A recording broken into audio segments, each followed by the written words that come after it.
Hello, Magic fans. I'm Ladee Danger from the Command Zone podcast, here to bring you a behind-the-scenes look at the making of Magic's latest set, The Brothers' War.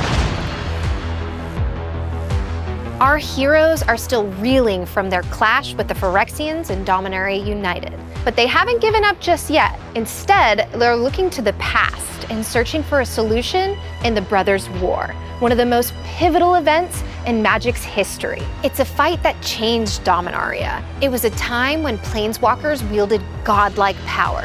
The Phyrexians were making their first plays at multiversal conquest, and the fates of entire worlds were shaped by the work of some of Magic's most legendary artificers. Last time, Sam from Retake Studies gave us a look at the landscapes of modern-day Dominaria. So now, let's hear a bit more about the marvels of engineering that made the plane what it is today. Ringed by white stone, Teresia was a city of scholarship and knowledge, where magic promised a brighter future to a world devoured by artifice. The time of the Brothers' War was defined not by magic, but by the machine. It began with a monumental discovery of an artifact from an ancient civilization, a technological marvel that rerouted the trajectory of Dominaria's future. The ornithopter, the butterfly's wings that flapped and swelled into a hurricane. What is an artifact? To the academics and scholars, an artifact is the key to unlocking the mysteries of the past. In volumes and tomes, knowledge passes through generations of curious readers and studious pupils. The written word transcends time in the pages of a book. What is an artifact? To the archaeologists and excavators, an artifact is the gateway to new technology. To unearth and decipher the designs of the Thran is to stand on the shoulders of giants. The brothers' mentor understood the gravity of this responsibility. The boys, however, were young and naive. What is an artifact? To Urza and Mishra, an artifact is a tool, a weapon to be wielded.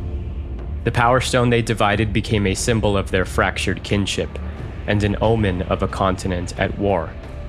In the brothers' automatons manifest their tactical values.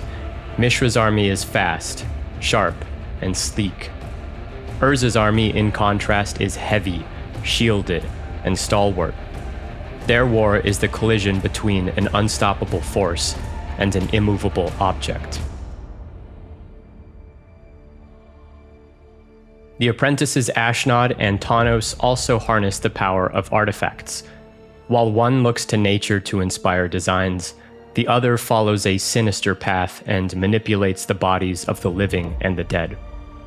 Tawnos' primal clay statues fight to protect, while the mindless transmigrants of Ashnod's legion obey but one protocol: to destroy. They wear armored crowns made of black spheres to hide their disembodied faces, the identities of the people they once were. All the artificers of Dominaria know that this war will be determined by the resolve of their machines. The mines have been stripped, the power plants have been siphoned, the scrap metal has been gathered and repurposed to perpetuate the stalemate.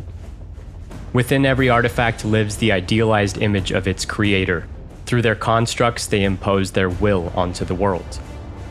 But one artifact will reduce all the efforts to nothing, an unassuming relic of tremendous power, the end-all device that will guarantee victory to whomever holds it last. The Brothers' War was the first time that Dominaria's fate hinged on the destructive force of the Sylex, but it would not be the last. Thousands of years later, in the present day, the Sylex is once again central to another war, a larger war, the scale of which touches the entirety of the multiverse. In order to travel back in time and learn the secrets of this device, our heroes had to build an artifact.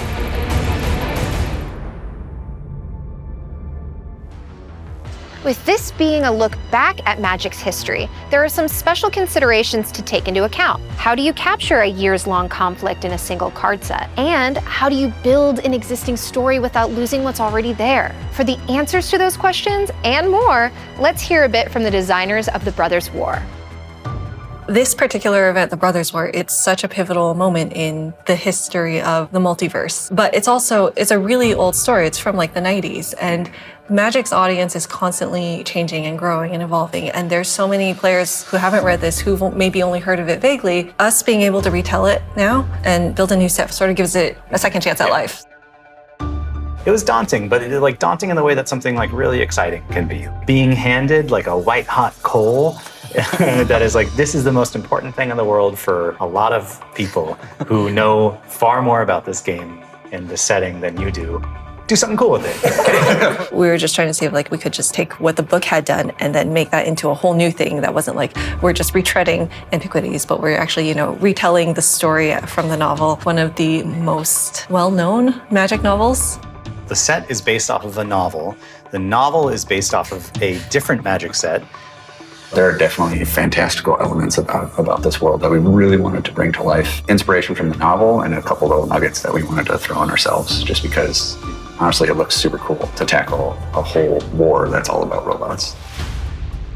The Brothers War is all about, giant robots hitting each other. Me, because I'm 12-year-olds on the inside, did get very excited about the idea of doing giant robots running around. A lot of early exploration was just, first of all, reading through the book way too many times, and then trying to break down, like, do we have enough cool, awesome moments to fill out a card set? There's a lot of really great, juicy bits within the novel, but it also provided sort of a nice blank canvas in a lot of areas to really expand out to fulfill the needs of hundreds of cards. We have 51 cards that depict moments from the novel, but then we have 250 other cards that are showing what else is going on.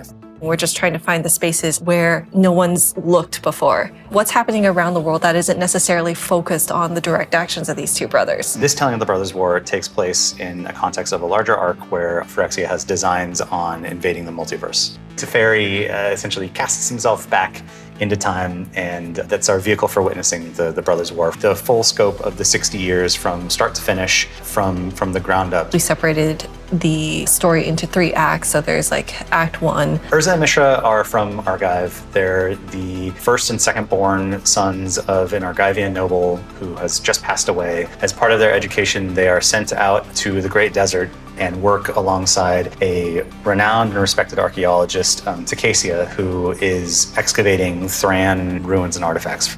They discover the Caves of Koilos, which is a very important site in Dominarian history and therefore in Magic's history. While exploring the Caves of Koilos, they find a single large power stone. They just touch the power stone and it shatters into 2. One that glows green and one that glows red. And the brothers named them the Might Stone and the Weak Stone because of the properties that they have. I think it was Urza named them that, and then Mishra got angry because he had the Weak Stone. Right, yeah. Urza did the older brother thing, which is like, I have the Might Stone, and you, younger brother, that's the Weak Stone. It's not that great. That's kind of like the start of their entire rivalry. Mishra is jealous. He's like, I want the Might Stone, not just this Weak Stone. They have like a major sort of falling out, and they both go on their own separate ways. And then Act 2 is like the meat of the conflict where they're just like building their separate armies and throwing them at each other, giant mechs. There's big mechs sort of like marching across the landscape. They're starting to build trenches in the land, and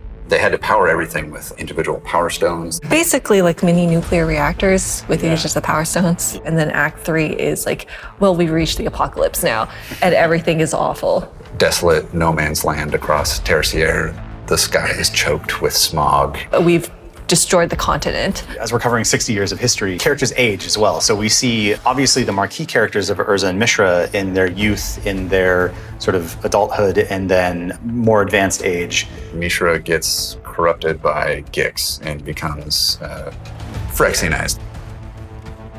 We kept Mishra's youth throughout Act 3, so that when you finally see their showdown, Mishra is young and youthful and powerful and has all these new tools on him. Big, crazy, creepy Phyrexian claws and armor. And Urza is just himself. He's the Urza that everybody knows by this point. Long gray hair, long gray beard.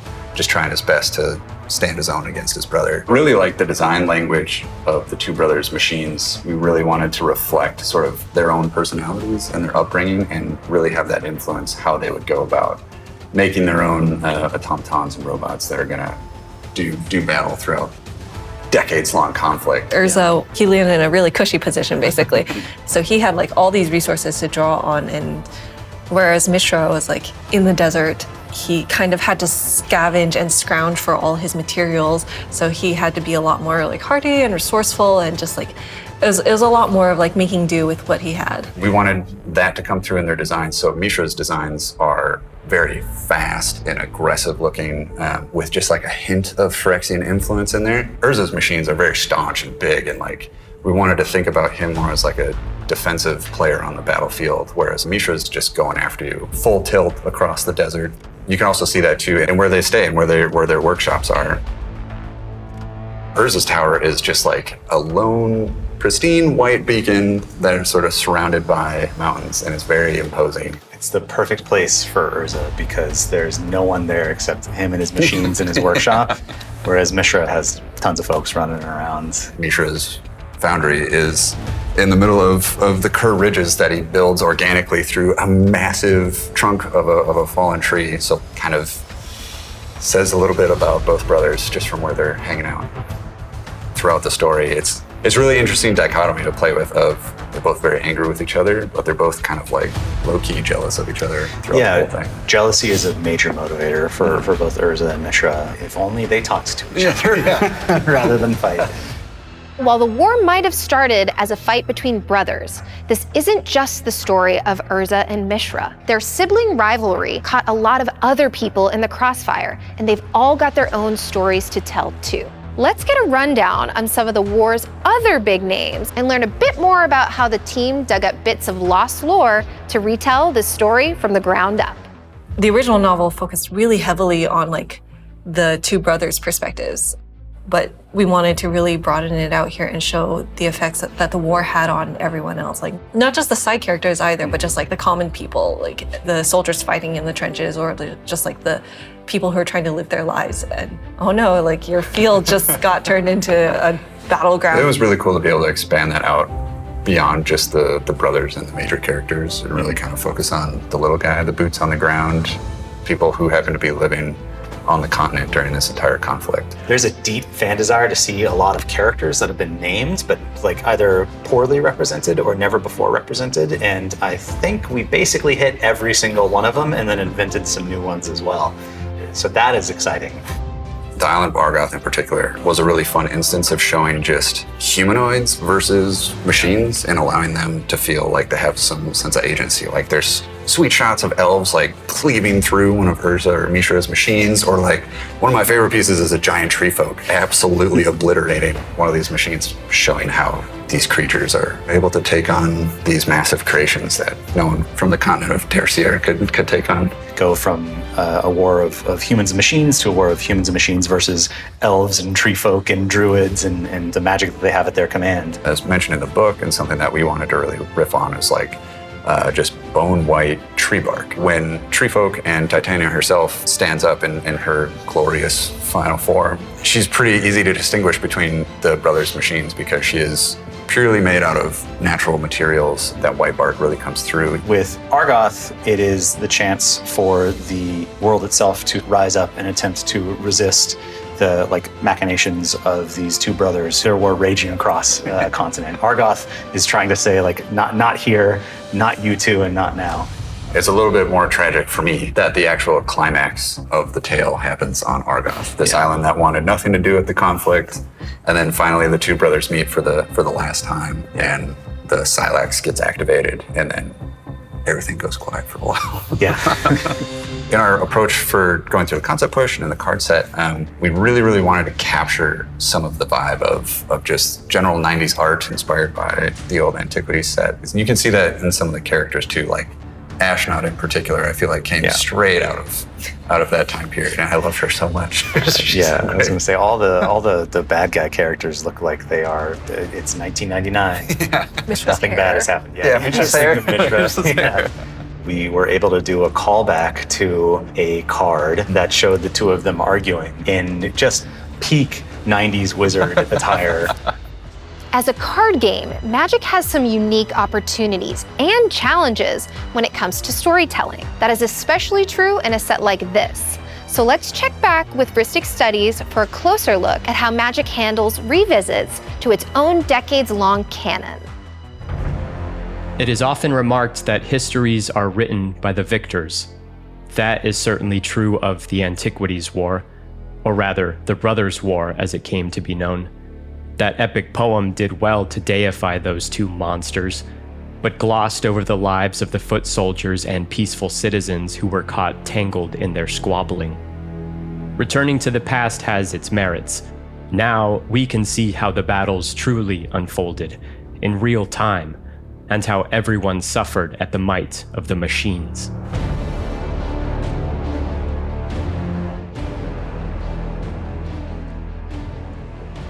At the beginning of the war, soldiers fit with metal wings leapt from ornithopters gliding above the battlefields.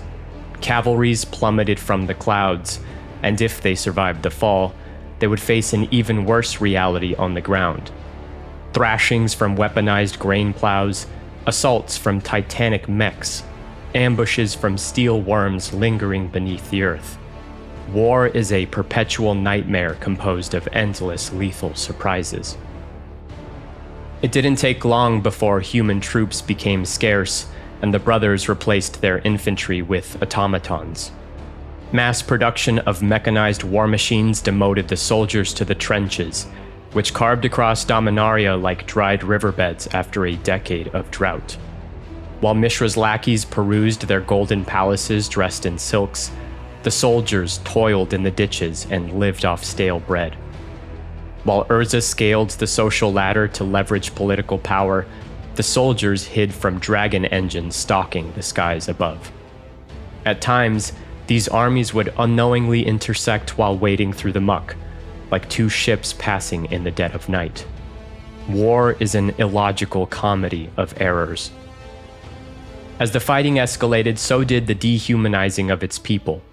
Incessant bombs filled the trenches with shrapnel, leaving smoldering craters in their wake, which swallowed oblivious passerbys to their doom. At night, sleep was more than a commodity, it was a luxury. Grotesque beasts preyed upon the immobile. When they weren't killing each other, something was ready to kill them. Even catering to the fallen ran the risk of death from patrolling machines. War is disregarding of dignity. The island of Argoth suffered perhaps the most of all. A third party who had no stakes in the war was pillaged for its resources to fund it, then left to burn. The arms race for raw materials poisoned the waters and filled the air with toxic vapors. But the natural world resisted. Championed by its most noble protector, the keepers of the forests valiantly rejected the mindless tyranny. This wasn't a war between good and evil, or right and wrong. To assign such value statements is to give both sides too much credit. This was just a war, in all its brutality and senselessness and pride and greed. The only heroes were those who remained nameless, those who were never glorified with coronations or citywide ceremonies. Their names were never mentioned in the Antiquities. Besides, no lengthy poem could ever justify the cruelty and arrogance of this rivalry. Just look at what they did to Dominaria. That's all the time we have here today. We hope you've enjoyed seeing this turning point in Magic history. Be sure to stay tuned for the Brothers' War debut video next Thursday, October 27th, where we'll be taking a closer look at the new cards, new commanders, and all the other goodies you can expect from the Brothers' War. We'll see you there.